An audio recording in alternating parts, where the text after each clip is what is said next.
Hello and welcome to the Ending Body Burnout Show. We are your hosts, Chris and Philly, co-founders of a multi-award-winning functional medicine practice, serving busy people with energy, mood, and gut issues. While busyness, addictive doing, people-pleasing, and perfectionism might be the norm, it's not normal, and it's a major contributor to health issues. Our goal with this show is to give you a holistic root cause approach to healing your body so that you don't have to continue doctor or diet hopping or popping a gazillion supplements hoping something might stick. So get ready to heal your body, get your spark back, deeply connect with yourself, and step into the life of your dreams. Let's dive in.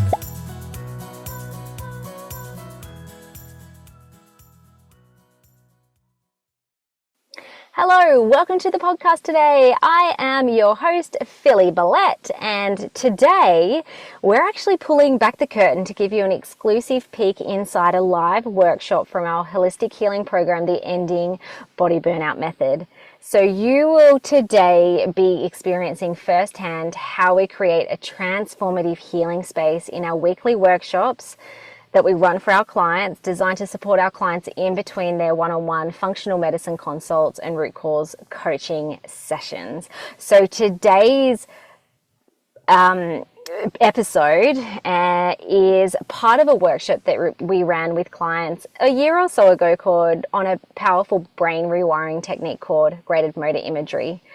So graded motor imagery is used by many people, including world-class athletes, but today's focus is on how we can improve the brain and the body's communication with one another, especially in chronic health conditions. And we'll be doing a large focus on chronic pain today as well in the episode. So graded motor imagery is a wonderful way of rewiring the brain's response to tasks or triggers that then cause the body to show up with symptoms. And there is a huge amount of peer-reviewed studies showing the effectiveness of this brain rewiring technique, including improving chronic muscle and joint pain and things like fibromyalgia. So we have seen inside our clinic and inside our program how GMI techniques improve other symptoms like gut pain, headaches, food and chemical sensitivities, dizziness, fatigue, anxiety, and abnormal stress response to triggers. And we want to take you through how you can change your response to your own triggers and turn off unwanted sensations in your body and mind. So I really hope that you get a lot out of today's episode. It's going to be a really practical one. And if you're feeling inspired by today's brain rewiring episode, you won't want to miss our upcoming free 3-day live event, Rewire Your Brain to Heal Body Burnout. That is happening on the 10th, 11th, and 12th of February. I really hope I got those dates right. And if you would love to work with us, if you really resonate with today's podcast, maybe you've listened to other episodes and you have had on your dream list, I want to work with Chris and Philly one day to end my body burnout.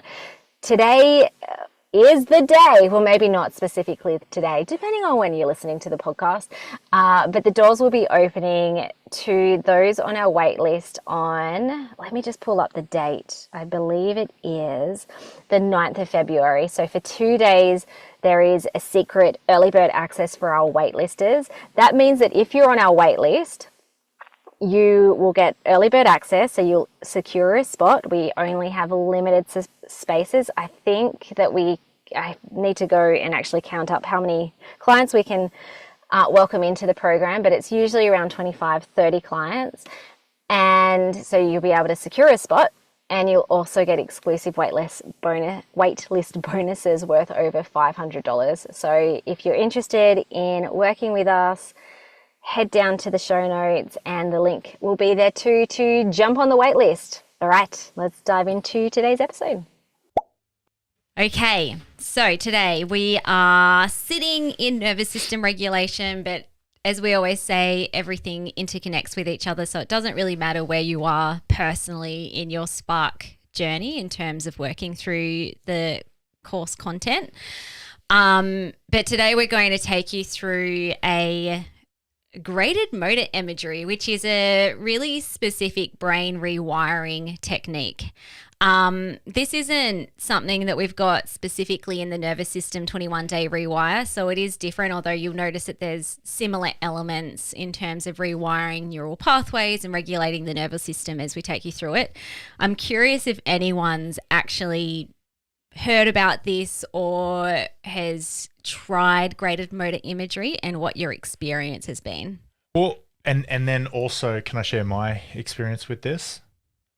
Like term? Yeah, well, like, you know how you asked me, you're like, have you ever? We've got a slide there. Okay. Hold your horses. Sorry, jumping the gun. So let's talk about what it is, and you can share your thing soon. Chris hasn't seen these slides, so I want him to be surprised when we get to that part. Cool. New to me. Yep. Also new. Awesome. All right. So the intention today is to understand how the brain holds a map of your sensations. So in nervous system regulation, the last topic or module is around getting really good at understanding, communicating, feeling, experiencing, holding space for sensations, and then essentially learning what you need to do in order to switch those off. So we'll also show you how you can use this technique to regulate your nervous system and rewire the brain and sensations. So this is what it is. It is a powerful technique used to improve the way the brain is communicating to the body. And in people in chronic health issues, graded motor imagery helps to rewire the brain's response to triggering tasks and situations, and thereby switching off unwanted sensations. Anyone who was on, when was it? It would have been a few weeks ago, we did the breaking trigger response workshop. This is kind like, it's different, it's similar but different, and it's going to give you another tool to add into your tool bag to help break down those trigger and responses. And it's also useful for building up your nervous system to different sensory sensations. So often what happens when you develop chronic issues, whether that's mental, emotional, or physical, there can be dysregulation. Even when you think about performing certain tasks, activities, we'll talk about what that actually looks like. Sometimes that's conscious and you are aware of it. Sometimes it's happening unconscious because the brain is experiencing these triggers over time and creating a dysregulated response to them. So it helps to build up your nervous system, and graded means you're gradually increasing the trigger activity, so the exposure to it, but also then your experience of it. Now, graded motor imagery there's so much research. If you search in PubMed, you're going to come up with heaps and heaps and heaps of research studies, and a lot of it is around physical pain. I won't go into like the specific studies, but I just wanted to share this. This is, again, external evidence. It's like evidence that this could work for you too. Especially for people with pain, but this can be applied to any type of sensation, physical or emotional, that you're experiencing. So there's a research study that showed that graded motor imagery is really good for complex regional pain syndrome. So that's like fibromyalgia. You might have actually had a real injury in the past, healed from it physically, but your body's continuing to hold on to pain. This one showed that graded motor imagery can get rid of phantom limb pain, which is pretty cool because you don't have a part of your body, but your brain continues to send pain down to your missing hand, and you can rewire the brain to support that. This one's specific to chronic shoulder pain.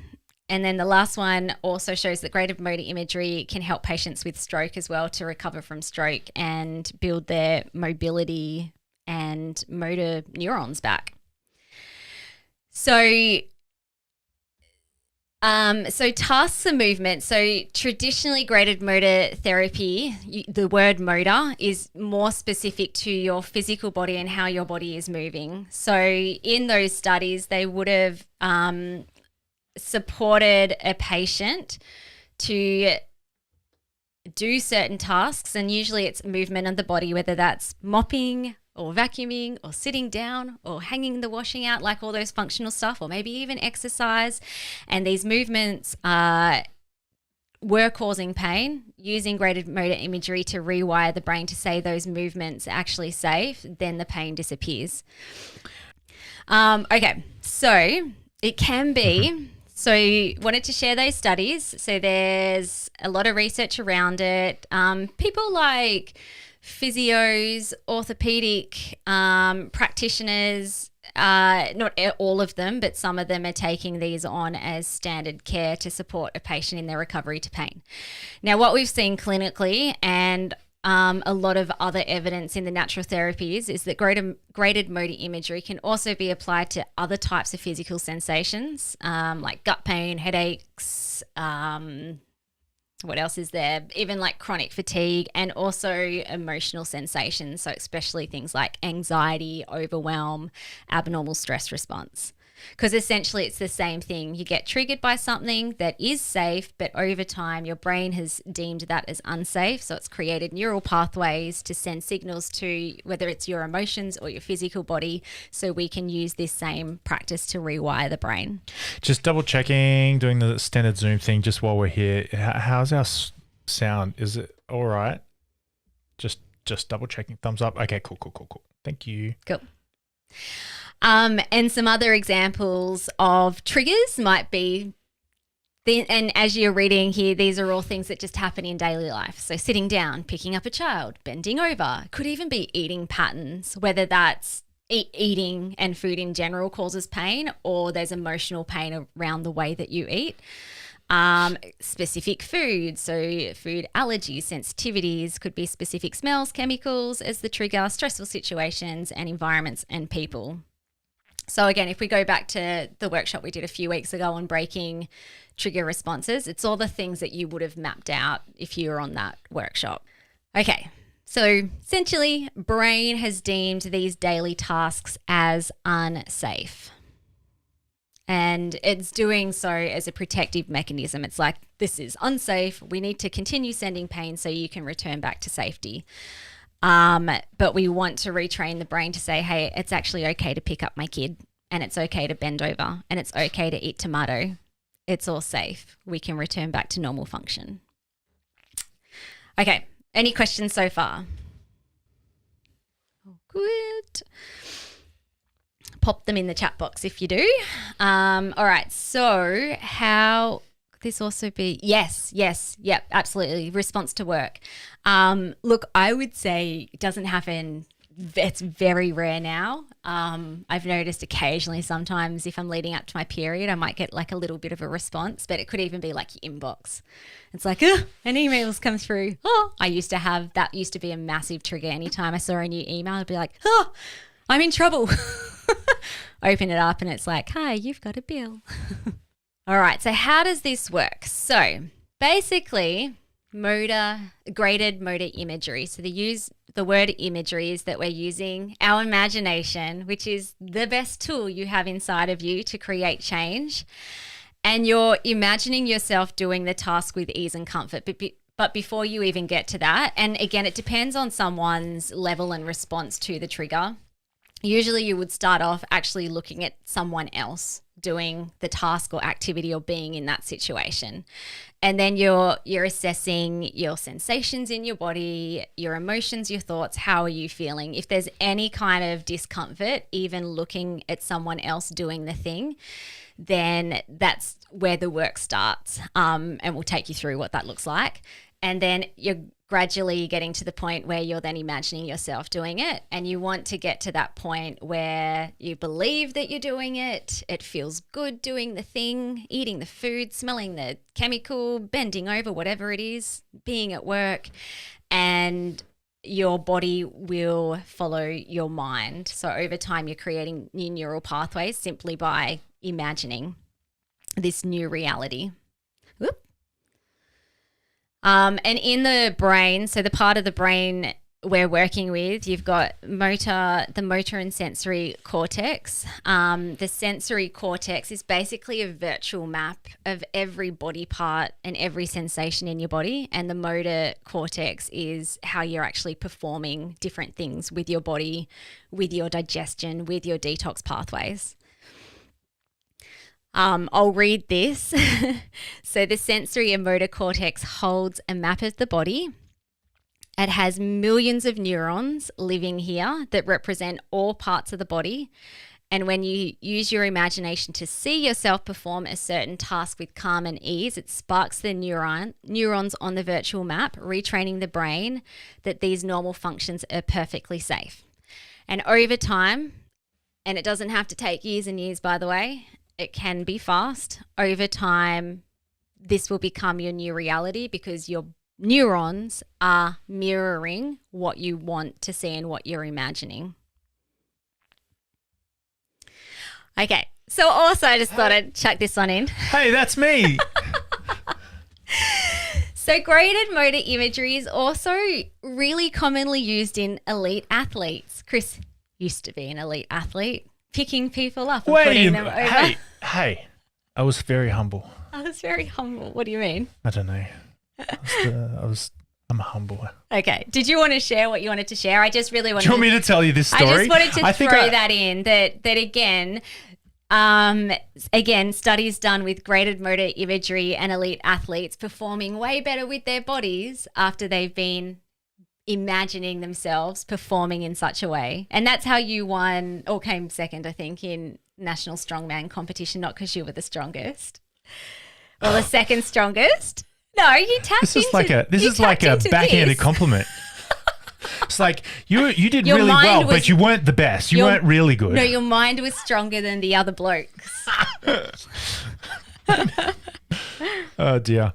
Okay, so can I backtrack a little bit? Go like for when you it. said, "Hey, motor imagery, great motor imagery. What do you know about that?" And I was like, "Oh, the word itself, like not really 100% sure." And she's like, "So Philly taught me."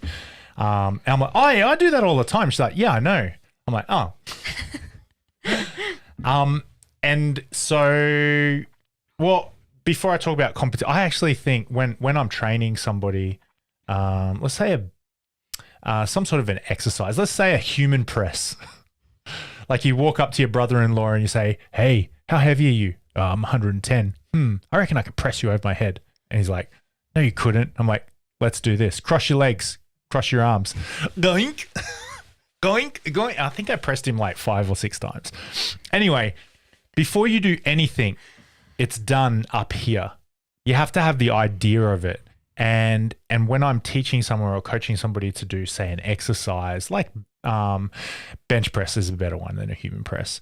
You got to see it. You got to see yourself lay down on the bench. You got to see yourself grab a hold of the bar. You got to see yourself and feel yourself in your mind's eye, in the movie in your mind, feel yourself squeeze the bar, feel the knurling in the bar and in your hand, know how that feels, and you breathe in your head, and then you notice yourself take it out, you press it up above your chest, you do it for the number of times, you feel your muscles contract as you're bringing it down and you're pressing it back up, and then you hear it as you put it back on the rack, and your eyes are closed the whole time. And I'm teaching somebody to do this before they've even gone to do their bench press. This is athletes all the way to house mums who've never, or even guys, girls who've never done a bench press ever before. And then I'm teaching them how to do it. Then I say, okay, now just take a moment, see it in your head. Don't touch that bar in real life. Don't grab that real bar until you've done it in your head. And so they would do it in their head, and I'd be quiet. I'd watch them, and I'd see them doing this. Right. And then they lay down, they grab a hold of the button, and they do it in real life. And personal bests were set, medals were won, humans were pressed, brother-in-laws were pressed. Nobody was injured in the making of this. Look at that. Does anyone, so now that you understand a bit about what it actually is, and it's quite simple, you may potentially already be doing this in some way or form in your daily life, or I'm curious in the chat box if you're like, oh, yeah, I do that. And this was the result, or has been the result. Fiona, love this. I have a question. Yes, awesome. Questions are good. The example is hanging out the washing aggravates my back pain rather than triggering it. As in, the pain exists already, the action only makes it worse. Should I actually be starting from zero pain? Yeah, so we're gonna take you through the process right back to the start. But yeah, you would want to be, first of all, imagining or even looking at a picture of someone or a video of someone else hanging out the washing with like calm and ease. That's sort of where you start, but you do want to start with zero pain when you start imagining your own self doing that action. Yeah. I also would think imagining and visualize. You know how I said, okay, you grab a hold of the bar and you pull the bar out and you do your bench press repetitions, feel yourself, hear yourself, notice yourself. And then once you've done it in your head, open your eyes and do it in real life. You could do the same thing, Fiona, for your washing, and just, you've got in the back of your mind, I've had back pain before. I know I've had back pain. You could say, like you could imagine yourself realistically. I'm going to go out there, and I'm noticing myself when I raise my hands above my head. And I start to get that pain come on more intensely. I can see myself just stopping, moving, doing some movements, some rotations, all that sort of stuff. I'll put my arms down and then I'll get back in. And you notice yourself doing it that way is another example of visualization. And then you could also add on to that over time is like doing what Philly just said. Like, I see myself not having any pain when I go do this. I think there's two ways that you could go about this. Yeah, but essentially, if you think back to the motor and sensory cortex of the brain that holds the virtual map of all the sensations in your body, to do this so that the result is zero pain, you do want to imagine zero pain. Yeah, okay, cool. But it's graded as well. So to get there, it might be, oh, there's still a little bit, but if I shift my body like this, that kind of like eases it. That's okay, but still even easing it, there'll still be a virtual map that, oh, we still have some pain, which is, if that's what you want, that's what you imagine. If you want it to be zero pain, you want to get to zero pain imagination. Yes, Dove, exactly. So imagining, practicing, visualizing, being that healed version of yourself. If anyone, and I know some people have done the 21-day rewire, part of that when you get to it is spending some time, can even be like just a minute, 60 seconds, of imagining your future self. And that could be 3 months from now or 5 years. It doesn't really matter, but it's the same technique, because what you're imagining becomes your reality.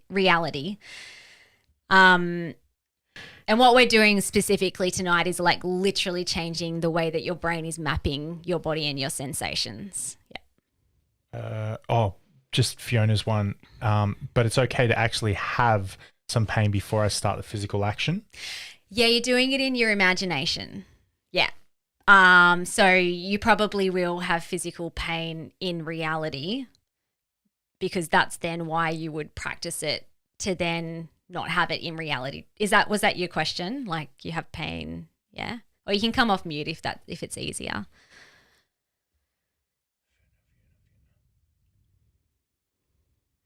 I think you're good to go.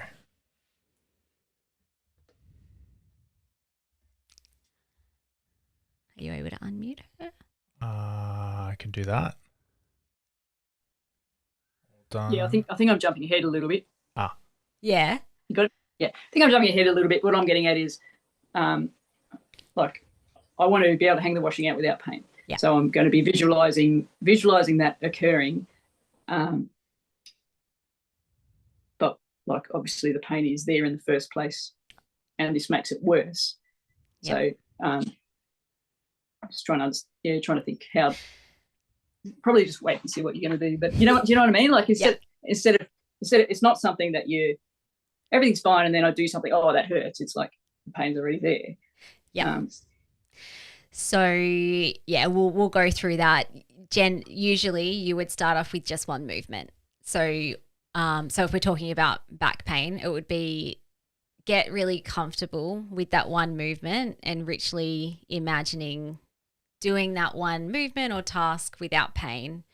When I was doing this for chronic back pain, it was really hard to do that because the moment I got into the process, I'm just like, oh, and now I'm seeing myself do this, and now I'm doing cartwheels on the beach, and now I'm doing this without pain. And it was fine because it worked. It kind of depends on where you're at in terms of richly imagining. So the more that you practice this, the more that your new reality opens up to you. So it might even, there'll be other movements and stuff that you can imagine as well, and you can do that at the same time if that feels better for you. Yeah, so even like existing causes pain. Well, it would be like maybe it's even like starting from the very first part of your day, you wake up and you sit up out of bed, and that might be a good place to start because then it's going to trickle on throughout the day. Yeah, cool. Catherine had one when I had laryngitis in school. You might have to read that. My glasses. When I had laryngitis in high school, I imagined singing my performance and acted it out. So when my voice came back, I felt super prepared. Yes. Yeah. Not just athletes, but any type of performance you can improve using this type of modality. Rach, I kind of do this when going to work in one particular class, one that I really do not like working in, and imagine that it is a great lesson with no issues and really feeling into the feeling of walking out of the classroom. Like sigh, that was a great lesson. It helps to settle the stress response. Yeah, so cool. And connects back to your win that you had at the start that you shared, that you're feeling more flowy in work. So it's working. So good. All right. What do you mean, David? Doesn't this put heavy pressure on you in terms of like responsibility to heal yourself? Yep. You will one day die. Do you want to have a great, pain-free, calm, wonderful, sparky, joyful life, or do you want to have a crappy life and then die? I guess, nihilism like that there's no point. Life has no inherent meaning, so who cares? To me, that's, I've never vibed with that. I've never agreed with that viewpoint because I think that I believe that life does have meaning, and two, I think you can make something of your life, and yes, we're mortal, and yes, we're gonna die, but from personal experience and also that's what Philly and I that's our primary message, is that you don't have to be a zombie, dead but still living. You can actually not just be alive, but you can thrive. I have all faith that Fiona will walk out to the washing line, lift her arms above her head, or maybe even get a stool, and so she doesn't have to lift her arms up above her head, and maybe she'll have a washing line that she doesn't have to lift up her arms. Maybe the point is something else entirely. But I believe wholeheartedly that there is a way for Fiona to not make things worse by doing something basic like hanging out the washing. Firmly believe that. And she's going to die. Sorry, Fiona. One day it's going to happen. One day you will die. Look, I like that you put that in there, David, though, because this is the experience. I have a feeling that you're feeling a sense of heaviness having this conversation, I've just put in a Word doc, and this is all part of it. It's like, how does this feel for you as you're entertaining the thought, the possibility, the reality, the belief that you can be fully well? And just like everyone, pop in the chat box. I'm curious, and just be completely honest too. How do you just everything that we've covered so far, if you could put that in one word, how is it making you feel? I just see this as a like, with all the love that I can muster, this is a defeatist victim mentality. Victims have no agency, no choice in the matter. Something is going to get you. I think that I can walk down the street and something's not going to get me. But a victim would think that something's going to get me. Yeah, and that's just like a piece of data that it's like, without looking at that with judgment, this is coming up for me. What might that mean, and how can I break through that in order to have a beautiful and happy and wonderful and healthy life? Awesome. Yeah, cool. Inspired, powerful, yes, optimistic, hopeful, empowered, excited. Now, again, we actually recorded a podcast. I think it'll be going out in August, maybe in a couple of weeks, but we shared this really quickly on the podcast that Chris came out this morning and he said, what are we going to do? And I'm like, what are you talking about? Elsie, this is our youngest. She's just like, she's so tough. Can you speak softer? Oh, sorry, everybody, if your eardrums are bursting. No, the children outside. Oh, okay. Yeah, sorry. She's fine. She's watching a movie. And I'm over here at my Zen water filter, filling up my cup of filtered water. And I'm like, what are you talking about? She's wonderful. She's so cute. She's very easy to manipulate in a really loving, kind way because she's like little putty in my hands. So Chris and I, I just wanted to share that, where it's like a bunch of people are feeling excited, hopeful, optimistic about this, and then some other people or a person and then feeling heavy. And then what did you it. say to me? You said, I think this is a you issue. And I'm like, oh yeah, I said, I don't think this is an Elsie issue. I think this is a you issue. Yeah. and then I said, okay, well, frustration with others is frustration with yourself. What am I making this mean about me? I just said the same thing I tell you guys to do. And then I just thought, yeah, okay, cool. So guess what? Fast forward, quick sticks, you get straight to the crux of it. Okay, I'm unlovable is my deepest root cause. So if I don't have, if my daughter doesn't listen to me, then I'm not being loved. I'm not being respected. I've wanted to be a dad since well before I met my wife. I want to be the best dad that I possibly could be. But here's my daughter not loving me. What is her behavior got to do with her not loving me? And then that gave me some cause for introspection. And it was really nice. And then I let go of it, saw it differently. And when she got home from school, I was had a really good time. Yeah, had a really good time. So it just yeah. Frustration with others is frustration yourself. So what am I making this mean about me? Bang. So quick. We're going to move on to the how to, David, but happy to come back to that question or thought bubble that popped up at the end. All right. So I have put in the a Word doc. Hopefully that works. Just let me know if you've been able to open up that Word doc that I put in. That has all the same questions that we're going to go through in the slides. And I've done it as a Word doc, so you can just quickly enter your thoughts into that, or you can use the chat box as well, or a piece of paper.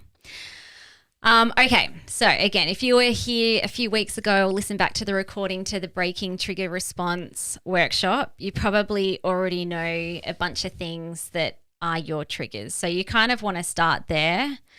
And then just select, like for the purpose of today, and even if you're like, okay, I'm really going to practice this, say for the next week or so, selecting one activity / trigger from your list that you'd like to re-engage in.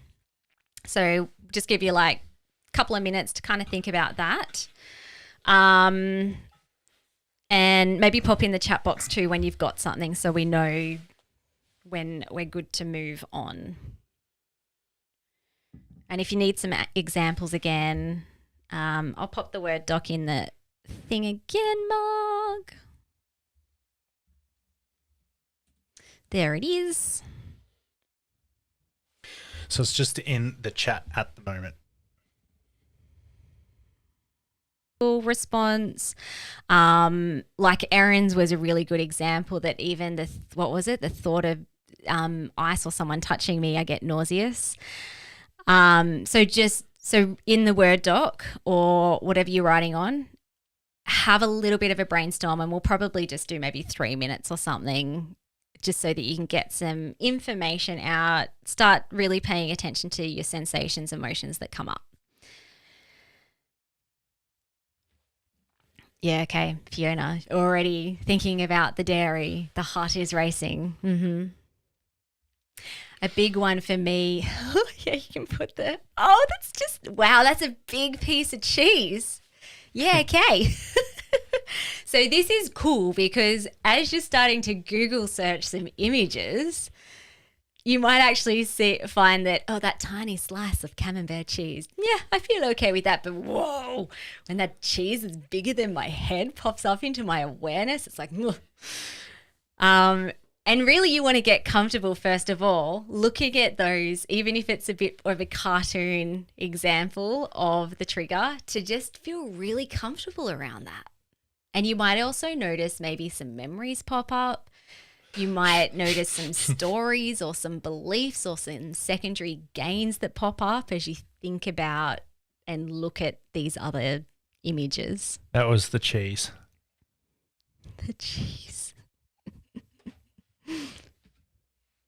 At school, we pick readers that kids can read 98%, so they experience success at reading and can then go up a level. Oh, yeah, good. So essentially that's what you are starting to do when you're doing the graded motor imagery. It's start off small. Like what's the smallest thing that I could start imagining to integrate into my life that isn't going to cause any issues? So going back to the cheese example, maybe it might be actually, and this is what I did to overcome dairy issues, and now I freely eat it whenever I want to without any issues, is I was richly imagining it first. And I was doing that, I don't know, like for a few weeks before I even tried actually eating it. But I didn't choose to eat that first. I chose to eat, I think it was sheep's yogurt or cheese, because that's usually less reactive to the general population anyway, and then build it up from there. Can you bring up the slide? I was having fun. Oh, wrong one. So this last question at the end, especially if you're having a physical sensation or feelings of anxiousness, and probably even Steph with the sadness as well, just imagining, and to start off, imagining someone else performing that task. And if you're now at the stage where you're imagining yourself and you're feeling overwhelmed or anxious, or you're having a physical sensation that you don't want, stop, take a breath and ask yourself, can looking at images of other people and imagining myself doing this, is this actually harming my body's tissues? And so the more that you can send those signals that it's like, no, it's completely safe just to look at other people doing the thing, and then me imagining it, that starts rewiring the brain to say, oh, okay, so it's changing the map of your sensory and motor cortex part of the brain. Okay, Catherine, I think you got a question. I think it was about Fiona's, like my story to Fiona, like, could I choose this? I avoid lunges because they cause right knee pain. Same. But the pain is from an old cartilage injury. Same. Did you get it from slam dunking as well, Catherine? But yes. But sorry. I was just going to say, why not? There's a lady, I follow her on Instagram. Her name's Kate. Can't think of her handle. I came across her recently. I mean, these types of people always show up in my feed magically. Must be the algorithm. She's got thousands, I don't know, maybe 100 or 200,000 followers, so big following. But when I started reading her content, even her, so she still has bulge discs in her spine. She has knees that don't have cartilage. She was told, as most people are, that you're going to be in pain for the rest of your life and you just have to manage it. But now she still has physical structural issues showing up on MRIs and scans. And she uses these techniques and nervous system regulation, and she has no pain. So it's possible, because it's not just the pain starts in, like if we're thinking about the knee, for example, and you have an injury, it starts in the body, but the brain then takes over and continues sending those signals to the knee, for example, even though the knee might be healed or it's out of the acute inflammation phase. And that just blew my mind, because I'm like, oh, wow, okay, my belief around chronic pain has even just changed even more. You can still have a bulge disc and not be in pain. Cool. Okay. Pew. Deb, haven't restarted walking as an exercise for a few months. However, yesterday I had to wait 40 minutes for my car, walked around the block, stopping at a couple of shops, and no PM. Okay. Any questions with the worksheet in the Word doc and the questions that we've had on the slides? Any questions that you've had so far? I am mindful of time, that it is 8:00, so you can continue brainstorming, looking at images, paying attention to the sensations, emotions, feelings that come up for you, and responding to those questions. But I did want to finish off with taking you through a guided graded motor imagery process, where you're taking all that information that you've just brainstormed and close our eyes and enter into the unconscious to create some deeper unconscious change, which is then creating neural pathway rewiring at a deeper level. So if you do need to go, by the way, totally can. Thank you so much for listening. We so appreciate you.